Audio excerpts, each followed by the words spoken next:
Alright, this is Barry and Eric again for our gun fact of the week. We're going to do some random gun facts here for you. These are just random collection of different things that we think you might be interested in.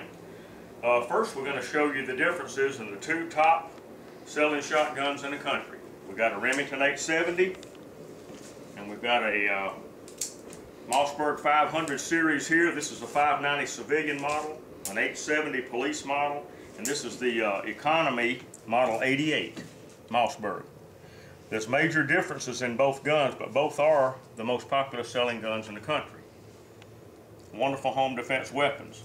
Some of the advantages of the Mossberg 590, it's already drilled and tapped for your scope mount.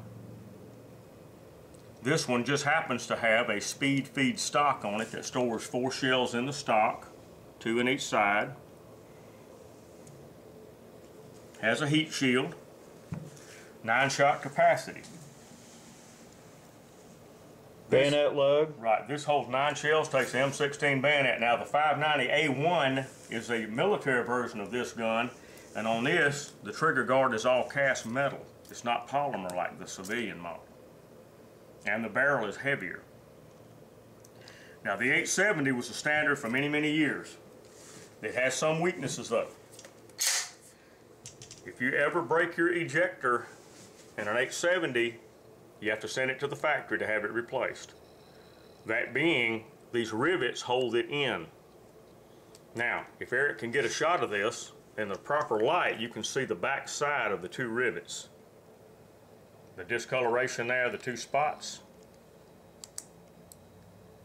right there and right there.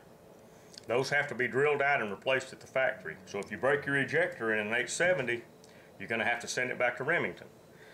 The Marlin, on the other hand, Mossberg, excuse me, is replaceable by removing that 1 screw, dropping your new ejector in there, tighten the screw back down. This is user serviceable. This is very important. Also, when you load a Mossberg, there's no flap to push down like on a Remington. The lifter is always up, so there's no way to misfeed your shells. On a Remington, you have to mash this flap down. And if you're loading fast and it doesn't catch with the shell catch, the shell stops, the shell will pop back and it will get hung under the lifter. This was a major malfunction of Remington's years ago. They cut this little flap in here to stop the shell from going so far back. But on an old 870, the shell could get way back here and you're hopelessly jammed. That's the major differences in the 2 guns. Now we're going to discuss lasers, old and new. This laser, look at this thing, it's all beat up, broken up. This was manufactured by Laser Devices in Watsonville, California in 1989. This was state-of-the-art laser. This old polycarbonate, over the years it gets so fragile you can just thump it off, but look, it still works. The laser still works. If you remember the movie Cobra with Sylvester Stallone, this is what he had mounted on his Yachty machine gun. The problem with these old lasers, you can't zero them. You mounted it on your gun and you fired it, and wherever it didn't hit, you had to take the laser back off and you had to shim the whole laser. And sometimes that took forever. But once you got it going, it was there. Look at that. Now, they've got lasers now so small, that fits on a North American Arms mini revolver. Little bitty laser.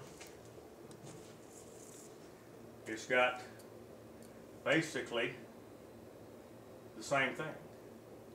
This was state-of-the-art in 1989. This laser cost about $1,400 back then.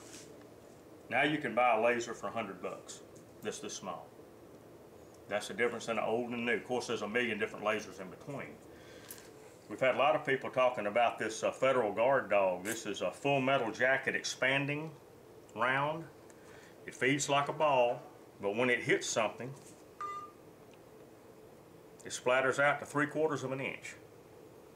Now I shot this weekend into a gallon jug and it did not even penetrate a gallon jug. I found this in the bottom of the jug. So it's low penetration, big smackdown at close range. But if you have a gun that does not want to feed hollow points, this is the thing to put in it. And if you guys want, we will do some ballistics gel testing with these in the future if you guys want to see it. And we'll also do it with a Core Bond Powerball, which is Absolutely. similar to this. Very similar. Okay.